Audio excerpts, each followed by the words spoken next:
히브리서 12장 1절로 3절까지의 말씀, 우리 시간 합심해서 우리 합독하겠습니다. 시작. 이러므로 우리에게 구름같이 둘러싼 허다한 증인들이 있으니 모든 무거운 것과 얽매이기 쉬운 죄를 벗어버리고 인내로써 우리 앞에 당한 경주를 하며 믿음의 주여 또 온전하게 하시는 이인 예수를 바라보자. 그는 그 앞에 있는 기쁨을 위하여 십자가를 참으사 부끄러움을 개의치 아니하시더니 하나님 보좌 우편에 앉으셨느니라. 너희가 피곤하여 낙심하지 않기 위하여 죄인들이 이같이 자기에게 거역한 일을 참으신 일을 생각하라. 아멘. 오늘 우리 지방에 우리 지방에 속속되어 있는 우리 목사님 또 사모님이신 우리 김한나 우리 사모님 오셨습니다. 우리 박수 한번 하겠습니다. 고마 사모님 계속 나오시면 좋겠네. 뭔가 뒤에서 기도하시는 분이 딱 앉아 있으니까 든든하다. 우리 박수 한번 하겠습니다. 다시. 네. 이따가 그 사모님 식사하시고 가셔야 됩니다. 그냥 목사님은 어떻게? 네, 그러셨구나. 네, 식사 알아서 하시라 그러십시오. 사모님 맛있게 드시고 가시면 소리 조금만 낮춰주시면 좋겠습니다. 우리 이 시간 히브리서 12장 말씀을 근거로 예수님을 생각해보면이라는 제목으로 하나님 말씀 선포하겠습니다. 우리 한번 따라하겠습니다. 예수님을 생각해보면. 여러분 언제 예수님이 생각나십니까? 슬플 때 예수님이 생각납니까? 기쁠 때 예수님이 생각나십니까? 사람이 살다 보면은 문득 누군가가 문득 이렇게 떠오를 때가 있습니다. 어떤 사람은 내 삶이 힘겹고 어려울 때 부모님을 문득 떠오르면서 그분들이 살았던 힘겹고 어려운 삶을 잘 헤쳐나갔던 것들을 생각하면서 또 이겨내기도 하고, 어떤 사람은 내가 이렇게 사는 것이 은혜이다 라고 생각을 할 때 나에게 고마움을 주고 나에게 좋은 영향력, 선한 영향력을 끼쳐주셨던 그런 분들, 나에게 위로해주고 격려해줬던 분들, 그런 분들이 또 떠오르기도 합니다. 저 같은 경우에는 전자의 힘겨운 삶보다는 후자의 내 같은 사람이 어떻게 목사가 되어가지고 이렇게 은혜 가운데 사는가, 그런 생각이 들면은 문득 우리 어머니 생각이 많이 납니다. 아버지가 일찍 돌아가셔서 어머니 홀로 누나와 저를 키워주셨습니다. 그래서 어떻게 홀로 이 두 남매를 키우셨을까 생각을 하고, 또 아마 어머니도 믿음이 아니시고는 우리 두 남매를 키우시기가 사실 힘드셨지 않았을까. 그래서 믿음을 저버리지 아니하고 세상과 맞서 싸워 주시면서 신앙을 지켜주셨던 것, 그게 너무 감사하고, 또 어머니가 이렇게 믿음으로 우리 자녀들을 잘 이렇게 양육해 주셨던 것, 삶 전체의 본이 되어 주셨던 걸 생각하면 너무너무 감사하게 생각을 합니다. 그래서 저는 제 자신을 보면서 참 내가 살아가는 것이 진짜 은혜다, 하나님 은혜다 생각이 들 때 어머니 생각이 참 많이 납니다. 여러분들께서도 어떤 상황이 되면 문득 조용한 시간 가운데 어떤 사람이 생각나십니까? 어떤 사람이 갑자기 생각이 나면서 그 사람을 생각을 하며 가슴이 뭉클해지는 그런 기억들이 있으십니까? 오늘 읽은 히브리서 12장 말씀이 바로 사도 바울 목사님이 히브리인들, 즉 유대인들한테, 힘들고 어려운 삶을 사는 유대인들한테 내가 당신들 마음을 잘 안다, 그럴 때 당신들 다른 거 바라보지 말고 예수를 생각하라고, 예수님을 생각하라고, 예수님을 기억하고 그분을 생각하라고 이렇게 권면해 주는 말씀입니다. 그래서 이 히브리인들은 이 유대인들인데도 예수 그리스도를 받아들이면서, 예수님을 받아들이면서 이제 신앙생활을 했죠. 그러니까 유대교에 있었던, 원래 유대교를 믿었던 사람들이 그 유대인들을 핍박을 합니다. 어떻게 유대인이 예수를 믿을 수 있냐, 어떻게 유대인들이 하나님 뜻 가운데 산다고 하는 사람들이 예수의 가르침을 받을 수 있냐, 막 핍박도 오고, 그런 사람들이 힘듭니다.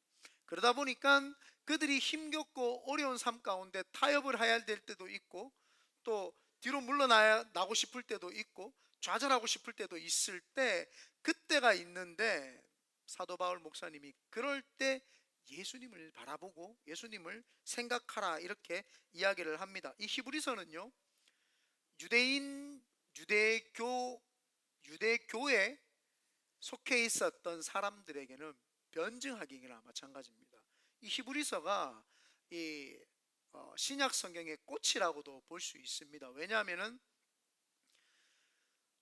유대인들이 교회 다니는 사람들을 핍박을 하고 합니다. 그러다 보니까 그 사람들에게 당신들이 바라보고 생각했던 그 하나님이 바로 이 예수님이다라는 것을 설명해 줘야 되는데, 그 변증학적으로 설명을 해 줘야 되는 겁니다. 그러다 보니까 구약에 있었던 그 하나님에 대한 통시적으로 그 관통을 하면서 그 너희들이 생각했던 구약의 그분이 바로 예수님이다.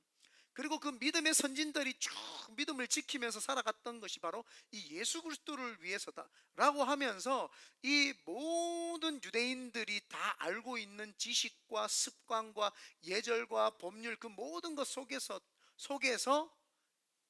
이 예수 그리스도라고 하는 분을 등장시키면서 변증을 해내는, 그게 바로 이 히브리서입니다. 그래서 우리가 히브리서를 볼 때에 이 유대인들에게 사도 바울 목사님이 아주 그들의 눈높이에 맞춰서 이야기를 하되, 이 히브리 사람들에게 변증을 하기 위해서는 먼저 믿었던 히브리인들 있죠, 그 히브리인들에게 예수를 바라보라고 이렇게 지금 이야기를 하는 것입니다. 누군가를 생각하고 바라보게 되면은요, 그분이 어떤 삶을 살 때에 가치관을 가지고 살았느냐, 그분이 무슨 생각을 하면서 살았느냐, 이것이 조금 보이기 시작을 합니다. 그래서 후대 사람들이 어떤 사람을 어떤 사람에 대해서 평가를 할 때에는, 후대 사람들이 그것을 평가를 할 때에는 그분의 가치관이 뭐였는지, 그분이 무엇을 쫓아갔는지 그것을 보고 후대 사람들이 평가를 하게 됩니다. 여러분들은 후대 사람들이 여러분을 어떻게 평가해 주시기를 원하십니까? 믿음의 사람들이었다라고 평가해 주시기를 원합니까? 뜰만 받고 갔다, 그냥 신앙 주님 없이 그냥 기복적으로 살았다, 뭐 이겁니까?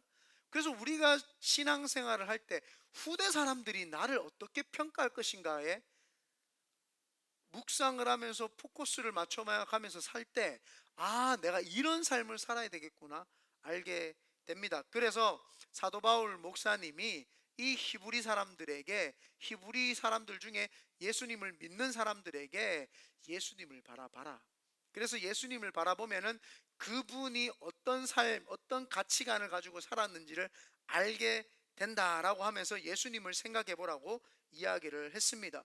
그래서 우리도 후대 사람들이 평가할 때에 믿음의 거인이라고 평가받게 되시기를 예수님의 이름으로 축원드립니다. 첫 번째입니다. 예수님을 생각해 보면 구름 같은 허다한 증인들과 함께 늘 하셨습니다. 오늘 본문 1절에 보면 이런 말씀이 있습니다. 이러므로 우리에게 구름같이 둘러싼 허다한 증인들이 있으니 모든 무거운 것과 얽매이기 쉬운 죄를 벗어버리고 인내로써 우리 앞에 당한 경주를 하며, 이 구름같이 둘러싼 허다한 증인들이 있었다 이렇게 이야기를 합니다. 이 사람들이 믿음의 사람들인데, 이 구름같이 허다한 증인할 때 이 구름같이 이야기를 하면은, 당시에 구름같이 표현할 때 엄청난 많은 무리들이 있을 때 구름 같다. 그래서 언제 많이 쓰였느냐면 헬라 시대 때 그 원형 경기장 있죠, 경기장에 사람들이 경기를 보려고 빼곡히 앉아있는 그 모습을 보고 구름같이 이렇게 표현을 했습니다. 그리고 그 구름같이는 사람들에게 좋은 기운을 심어주는, 밝은 기운을 심어주는 이런 의미가 있습니다. 그래서 여기에서 사도 바울 목사님이 이렇게 이야기를 합니다. 허다한 구름 같은 좋은 기운을 주는 많은 증인들, 믿음의 사람들이 있었다. 그 믿음의 사람들이 인내함으로써 경주했다 이렇게 이야기를 합니다. 인내함으로써 경주를 했다. 예수님께서 가시는 곳마다요, 이 구름대처럼 사람들이 몰려오기 시작을 합니다. 이 마태복음 9장 33절에 보면은 귀신이 쫓겨나고 말 못하는 사람이 말하거늘 무리가 놀랍게 여겨 이르되 이스라엘 가운데 이런 일을 본 적이 없다. 예수님께서 귀신 들린 자가 있으니까 쫓아냅니다. 귀신 들린 자를 쫓아내니까 사람들이 보고 깜짝 놀라는 거예요. 와, 원더풀, 뷰티풀.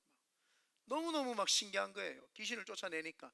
그때 허다한 무리들, 구름대 같은 무리들이 꽉 차 있는 거예요. 우리가 복음을 증거할 때 허다한 무리들이 우리 가운데 와야 됩니다. 어떤 사람들이 이렇게 많이 이야기를 합니다. 대형 교회 사람들이 많은 교회가 꼭 하나님의 교회이냐? 작은 교회도 하나님의 쓰시는 교회다. 맞죠? 물론 맞습니다. 그런데 이왕 교회를 하면 우리가 허다한 무리들, 많은 무리들에게 복음을 증거하기 위해서 많은 무리들이 교회 안에 들어올 수 있도록 우리가 복음으로서 기도로서 해야 됩니다. 우리가 예수 그리스도를 믿고 교회를 세웠어요. 한 번도 전도를 안 하고 사람들이 안 와. 그러면 굳이 뭐 교회를 세울 이유가 있습니까? 교회 세울 이유가 없죠. 허다한 무리들. 예수님이 이 땅에 인카네이션 하셨어요. 그분이 하나님이신데 이 땅에 오셨어요. 왜 오셨어요? 혼자 산책하시려고. 주님이 혼자, 예, 혼자 바캉스 지키시려고. 하늘나라가 너무 바쁘셔가지고 이 땅에 잠깐 쉬시려고 뭐 그렇게 오신 거예요. 예수님이 이 땅에 오신 이유가 뭐예요? 사람 만나러 오신 거예요. 허다한 무리들을 만나러 오신 거예요. 그렇기 때문에 큰 교회 비난할 이유도 없고 작은 교회를 비난할 이유도 없어요. 우리가 있는 자리에서 많은 사람, 되도록이면 할 수 있는 대로 많은 사람들에게 복음을 증거해내는 거, 이게 더 중요하다 이 말입니다.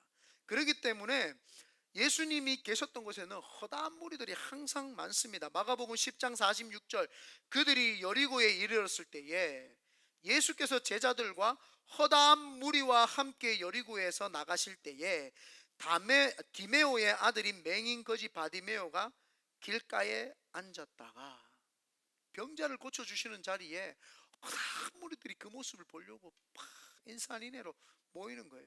예수님이 가시는 곳마다 허다한 무리들이 많았어요. 허다한 무리들이. 누가복음 5장 15절입니다. 예수의 소문이 더욱 퍼짐에 수많은 무리가 말씀도 듣고 자기 병도 고침을 받고자 하여 모여오되. 예수님을 가만히 생각해 보면요, 혼자 계신 적도 많았지만 이분이 이 땅에 오신 진짜 목적을 우리가 가만히 생각해 보면 허다한 무리들, 많은 사람들을 만나러 오신 거예요. 그래서 요즘 젊은 사람들 습관이 뭐예요? 혼자 콕 집에 박혀가지고 혼자 뭐 유튜브 보고 혼자 뭐 컴퓨터 하고 혼자 뭘 자꾸 하려고 그래요. 그거는 하나님 뜻이 아니에요.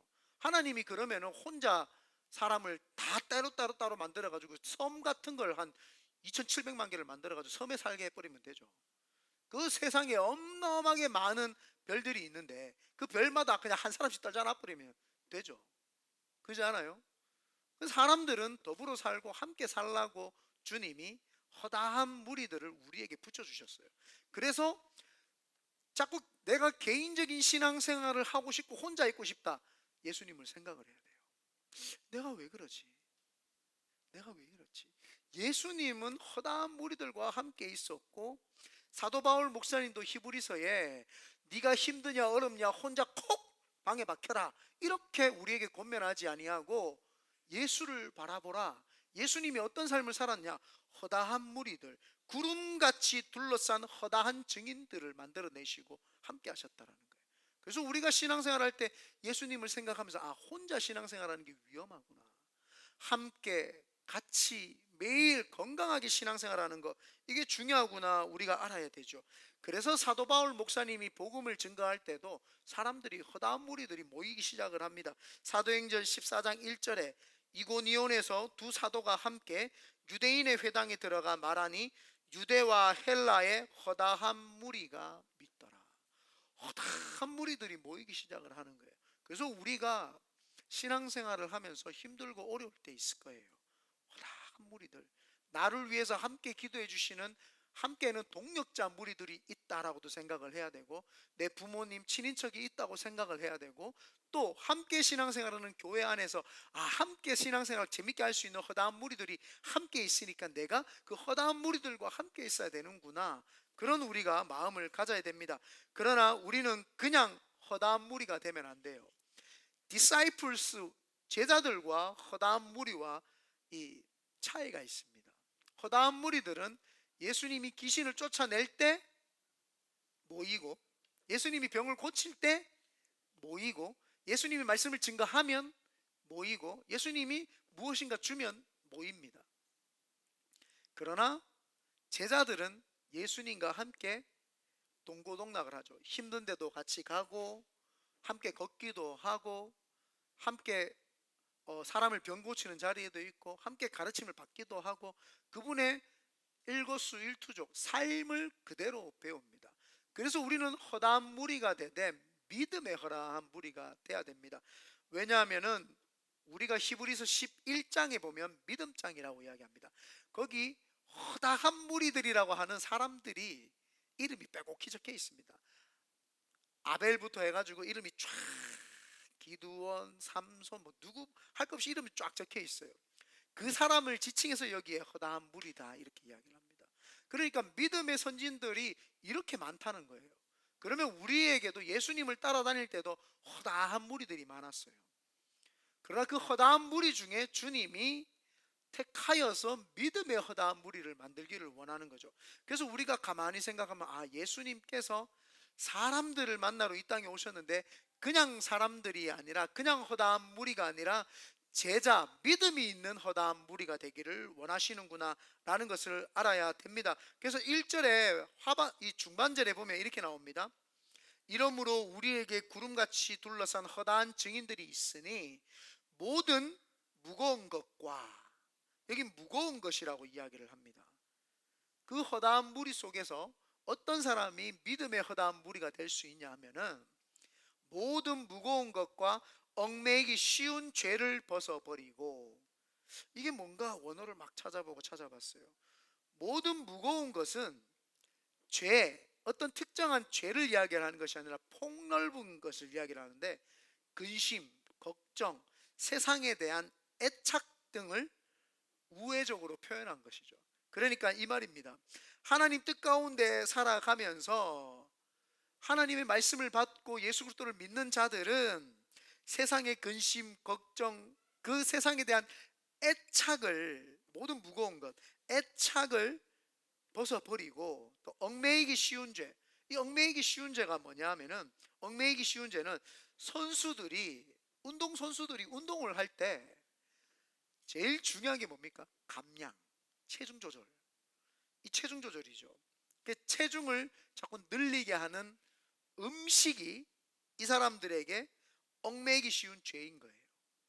운동선수에게 가장 얽매이기 쉬운 게 뭐예요? 음식에 대한 유혹. 또 연습을 방해하는 게으름. 그 다음에 운동을 하기 위해서 제일 중요한 게 뭐예요? 우리가 헬스장 가면 남자들 다 알죠? 맨날 꼭 남자들은요, 운동 한 번 하고 나면 근육이 나오는 줄 알고 맨날 거울에 이렇게 이렇게 한 번 했잖아요. 한 번 해놓고 계속 1년 한 사람이 딱 보면은 안 봐도 안 해도 나와. 1년 동안 꾸준히 한 사람은 안 해도 다 나와요. 꼭 헬스장 가면 거울 앞에 잘 서 있는 사람은 처음 온 분들.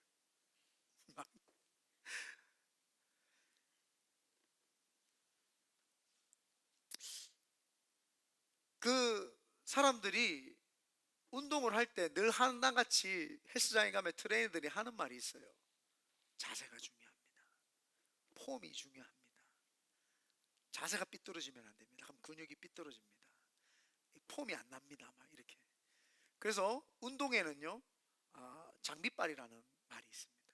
폼만 잘 잡고 있어도 사람들이 볼 때 운동을 잘하는 줄 알아요. 운동선수에게 제일 중요한 게 뭐냐면 이 폼인데, 자세인데, 이 자세를 흐트러뜨리게 하는 기본 자세, 그게 바로 허다한, 이 얽매이기 쉬운 죄입니다.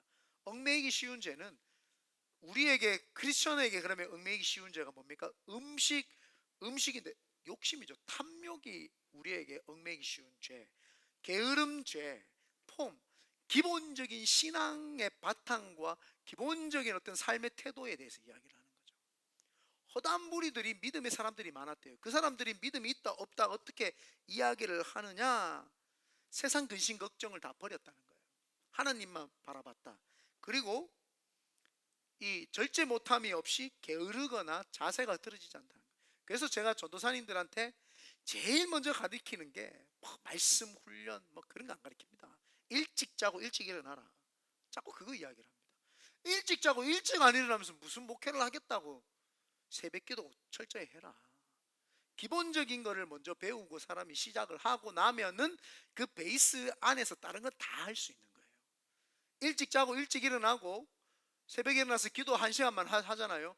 자동적으로 말씀은 되는 거예요. 그 훈련이 되면 자동으로 말씀이 훈련이 되고 자동적으로 되죠. 그래서 우리 전도사님들에게 가르치는 게 늘 그거예요. 언행심사, 이 옷 입는 것까지도 자꾸 기본적인 거를 딱 갖추고 기본적인 걸 해야 되죠. 목회자가 기본적인 게 그거 아닙니까? 운동선수가 자세 폼이 뭐예요? 목회자가 자세 폼이 뭐예요?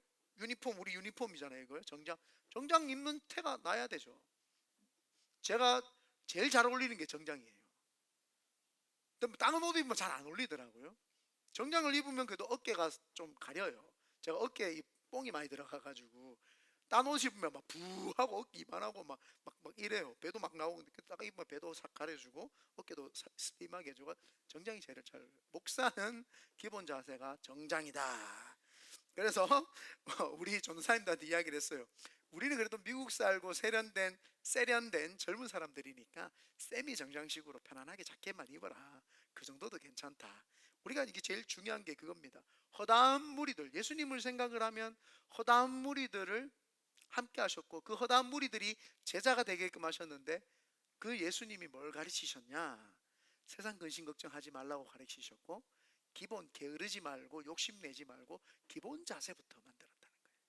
그래서 오늘 우리는 예수님을 생각하면서 내가 그냥 스쳐 지나가는 허다한 무리가 아니라 믿음이 있는 허다한 무리가 돼야 되겠다라는 생각하시기를 예수님의 이름으로 축원드립니다. 두 번째, 예수님을 생각해 보면 부끄러움을 개의치 않으셨어요. 2절에 보니까 믿음의 주요 또 온전하게 하시는 이인 예수를 바라보자.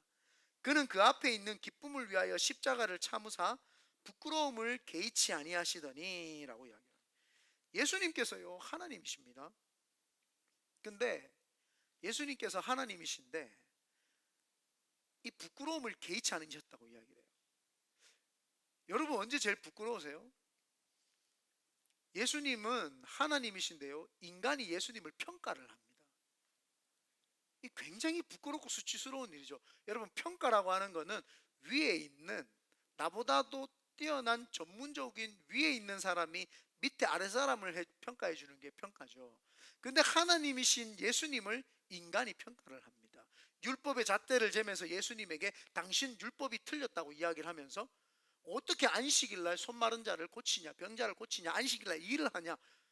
예수님이 이 세상의 창조주이시고 율법을 창조하신 분이신데 율법의 완성자인데 그 율법을 가지고 예수님을 평가하기 시작을 하는 거예요. 그리고 예수님이 귀신을 쫓아내니까 바리새인과 서기관들이 예수님에게 평가합니다. 귀신의 왕 바알세불이다. 예수님을 귀신이라고 평가를 합니다.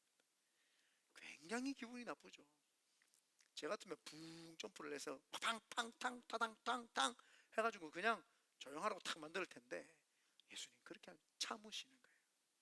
부끄러움을 개의치 않아요. 왜 주님이 부끄러움을 개의치 않으셨을까요? 앞에 보니까 이 말이 나옵니다.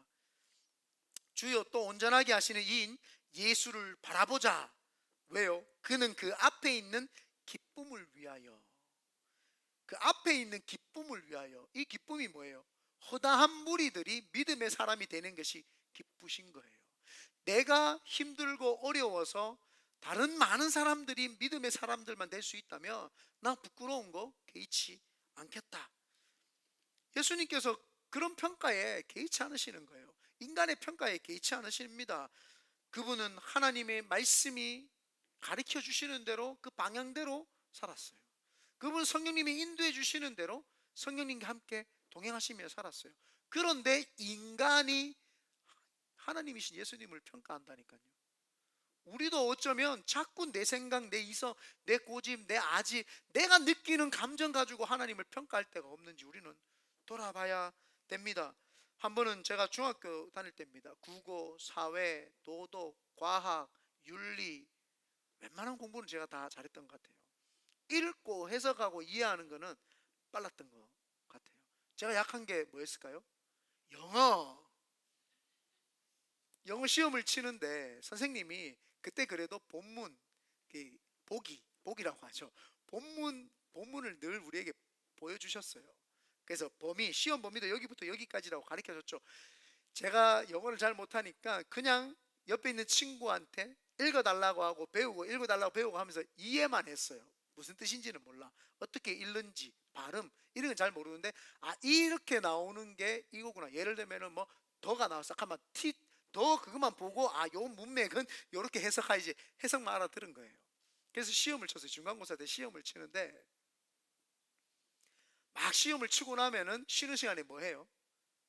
친구들하고 답 맞춰보잖아. 야, 야, 야, 야, 아까 전에 그 1번 뭐였노? 2번 뭐였지? 야, 2번 4번이야. 나 틀렸다. 막 제가 막 혼자 매기고 있었어요. 혼자 아무리 생각해도 알쏭달쏭한 문제들이 많아. 아, 이거 시원찮은데? 그래도 분명히 아는 것 같은 문제들도 많았어요. 근데 한 친구가 오더니 저한테 막 평가질을 하기 시작을 한 거야. 야, 그건 4번이지. 그건 3번이지. 막 얼마나 창피하던지. 지 영어 좀 한다고. 좀 제보다 단어를 좀 많이 알았거든요. 막 평가를 하는 거예요. 개의치 않았어야 되는데 개의치 않지를 못했어요. 막 시절이 막 꿀방을 팍 때려버렸어요. 근데 더 놀라운 게 뭔지 압니까? 중간고사 시험지가 나오는데 제게 80점 정도가 나온 거예요. 깬또도 잘 맞았어요. 근데 지문을 저는 분명히 이해를 했기 때문에 그 이해했는 대로 깬또를 해서 했더니 80점이면서 그 친구는 60점 밑에였어요. 지금 생각해보니까 내가 더 점수가 좋은 거예요. 지가 틀린 답으로 나를 평가했던 거예요. 참 어이가 없었죠. 어디 감히 지가 나를 평가했냐고. 지금 생각하니까 되게 웃긴 이야기잖아요.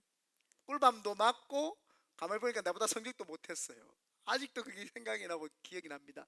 상이나 이상인이라고. 네, 네. 꿀밤을 제가 때렸어요. 근데 저보다 분명히 영어를 잘했거든요.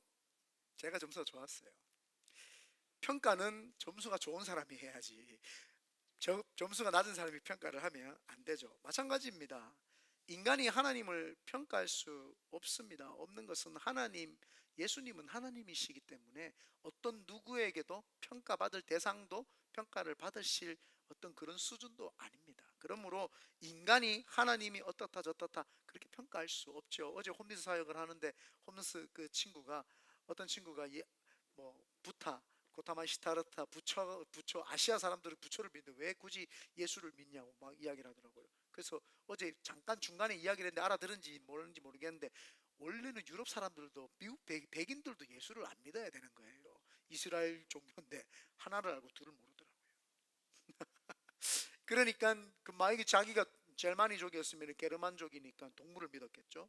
그들은 토테니즘의 신앙이었으니까. 그럼 지도 계속 그걸 믿었어야 되는 거예요. 그러니까 그런 자신의 알량한 생각으로 하나님을 평가하려고 하는 그런 일들, 우리가 서스름없이 할 때가 많습니다. 절대 우리는 허다한 무리가 되되 제자로서의 허다한 무리가 돼야 되는데, 그리고 예수님께서는 창조주이신데요, 피조물인 인간이 창조주 예수님을 파괴해버립니다. 예수님은 세상을 지으신 분입니다. 그런데 지음 받은 인간이 그분을 평가하는데 그치지 아니하고 그분을 아예 파괴해 버립니다. 욕을 하고 침을 뱉고 옷을 찢고 예수님의 속옷을 벗겨가 창피 주고 그 속옷을 막 돌리고 머리에 가시 면류관 씌우고 채찍질하면서 모욕도 그런 모욕을 줄 수 없습니다. 모욕감을 너무 많이 느꼈습니다. 그런데 그걸 다 참으셨어요. 왜요? 기쁨 때문에. 우리를 구원하실 것이라고 하는 그 기쁨 때문에 개의치 아니시고 참으셨던 거죠. 그래서 우리가 사역할 때에도, 우리가 신앙생활 할 때에도 예수님을 가만히 생각해 보면, 그분 왜 그러셨었지? 그분 왜 채찍에 맞으셨었을까? 그분 왜 그랬었을까? 나 때문이었구나. 그게 깨달아져야 되는 거죠. 그래서 예수님을 생각해 보면은 우리가 못 참을 일이 없습니다. 그래서 제가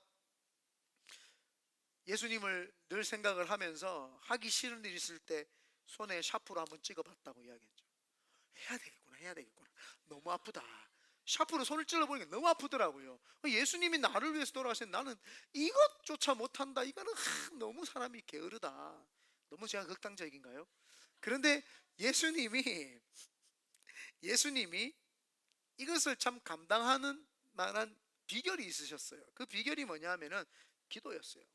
예수님이 시작 사역을 하시기 전에는 항상 기도를 하셨어요. 마가복음 1장 35절에 보면 새벽 아직도 밝기 전에 예수께서 일어나 나가 한적한 곳으로 가사 거기서 기도하시더니, 사역 시작하시기 전에 기도하셨어요. 그래서 필히 모든 성도님들은, 예수 믿는 우리들은 직장이나 학교가 사역이에요.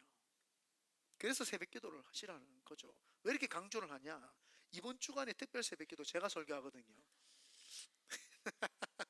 네, 신약 끝냈으니까 아직 못 끝내신 분들 빨리 찾으셔가지고 보시면서 읽으시기 바랍니다. 첫 번째는 좀 따라가기 힘들어요. 근데 신기한 게 승현 전사님은 빠르게 하는데도 발음이 또박또박하게 잘하더라고요. 기가 막히더라고요. 중노 전사님 거는 빼시고 알아서 읽으세요. 네.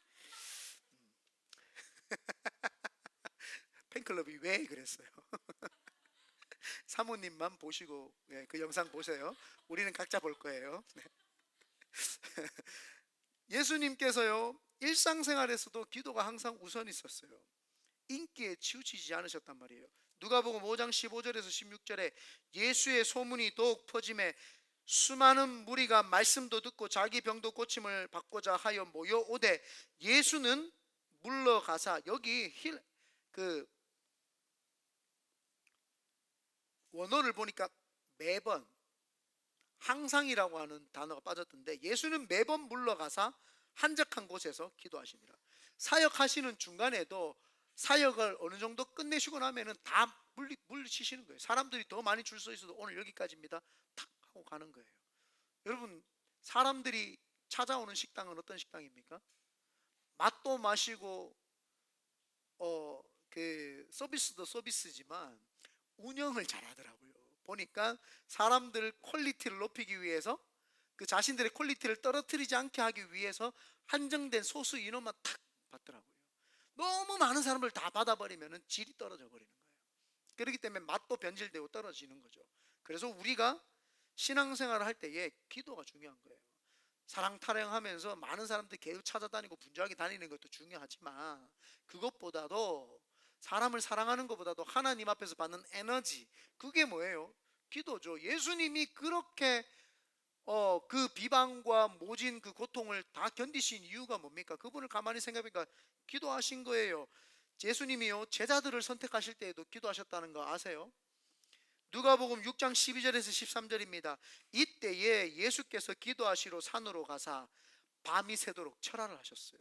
저는 새벽기도만 주님이 만드신 줄 알았는데 철야도 주님이 만드셨다. 밤이 새도록 하나님께 기도하시고 밝음에 그 제자들을 부르사 그 중에서 12를 택하여 사도라 칭하셨으니, 제자들을 부르시기 전에요, 예수님이 철야기도 하신 거예요. 철야기도 하신 거예요. 그래서 예수님이 왜 이렇게 모진 것들을 잘 견디시고 이길 수 있느냐 봤더니 기도예요.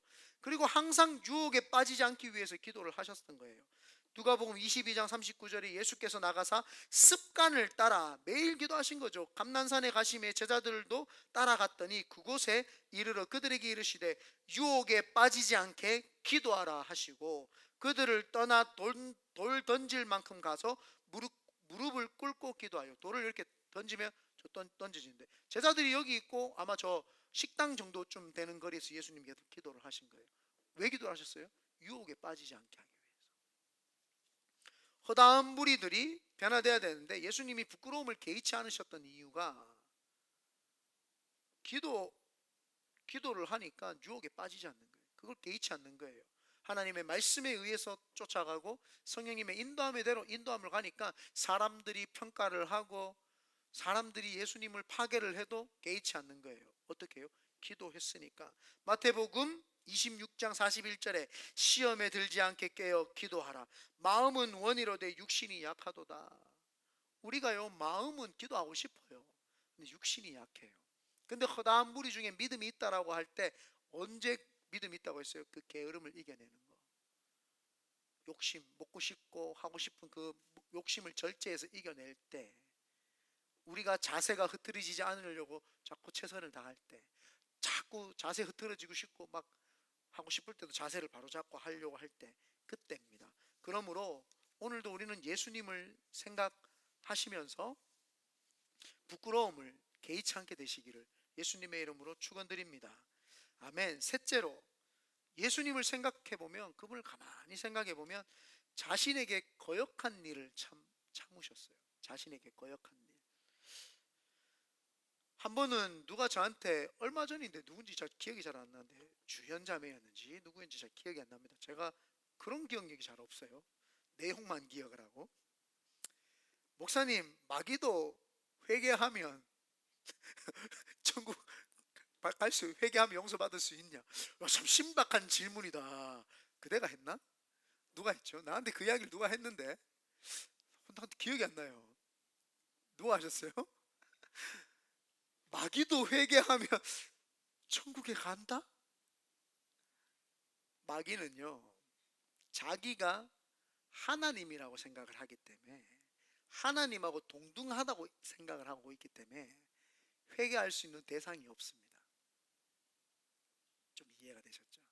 그래서 마귀는 하나님이 용서해주고 싶어도 자기가 하나님이라고 생각을 하기 때문에, 자기 위에 하나님이 안 계시기 때문에 회개할 수 있는 대상이 없죠. 그래서 마귀는 용서를 받을 수가 없는 겁니다. 그래서 지옥에 갈 수밖에 없죠. 그런데 하나님께서 이 거역한 마귀를 아직도 놔두시는 하나님이세요. 거역했던 그들을 잘 참고 계시는 거예요. 하나님께서 단번에 그들을 처치해 버리시면 되는데 거역했던 걸 참으셨어요. 그리고 하나님께서는 인간의 자유의지로 그 거역을 하지 않고 순종하기를 바라셨는데, 거역한 아담을 또 참으십니다. 아담이 거역을 했어요. 주님이 약속을 했잖아요. 내가 이거 먹는 날에 죽는다, 너희들 죽는다. 그러니까 거역을 하면은 죽이셔야 되는데 자꾸 참으세요.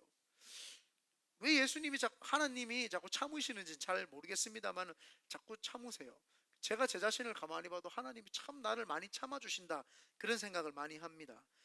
예수님께서도요, 제자들을 불러다가 그들에게 3년 반 동안 가르치시고 교육하시고 그들을 먹이시고 입히시고 하셨는데, 예수님의 제자들이 다 가룟 유다를 시작으로 해서 전부 다 예수님을 거역하고 배반했습니다.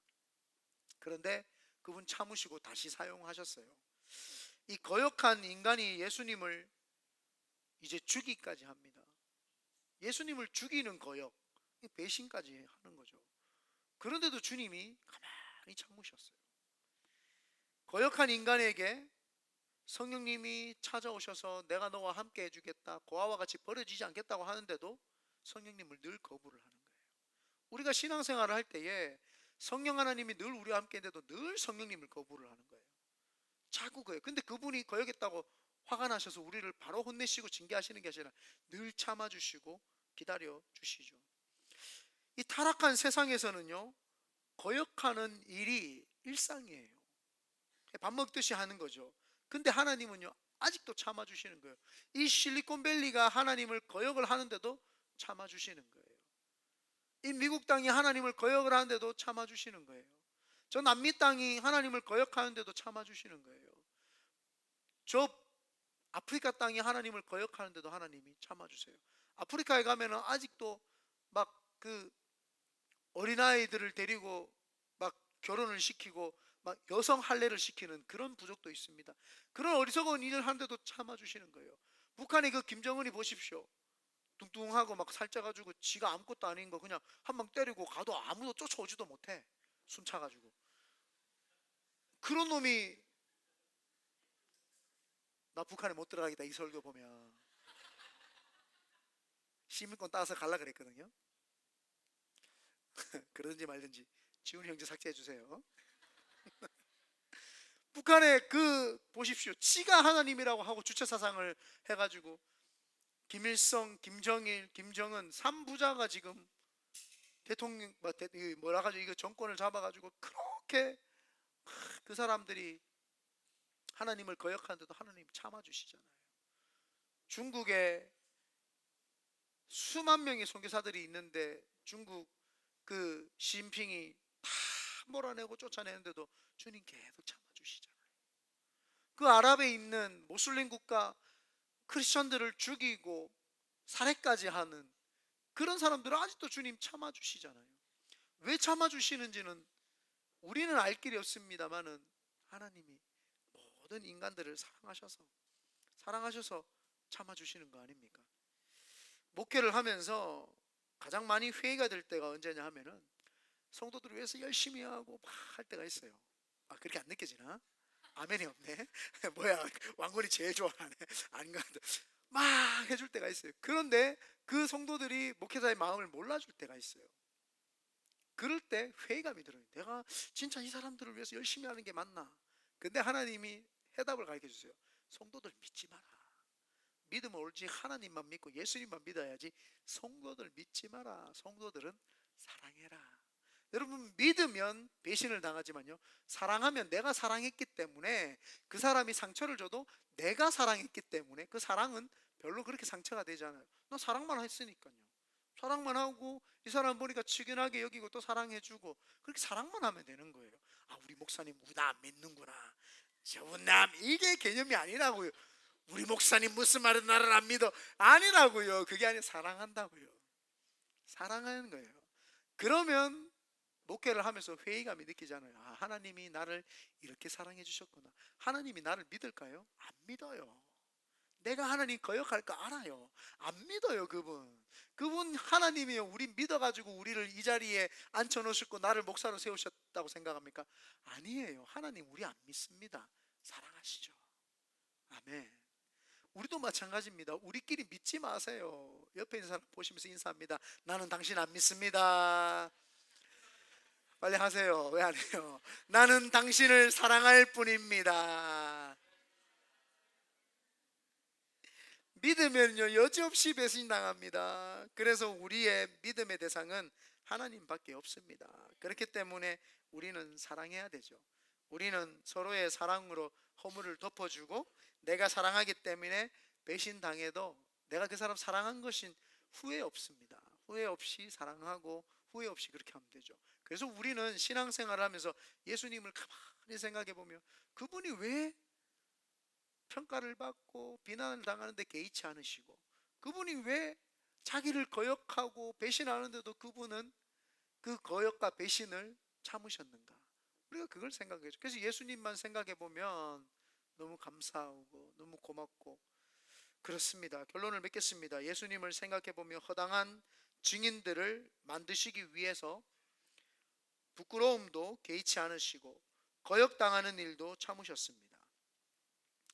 그러므로 우리도 신앙생활을 하면서 예수님을 더 깊이 생각하여 날마다 함께 건강하게 성장하시기를 예수님의 이름으로 축원드립니다. 아멘.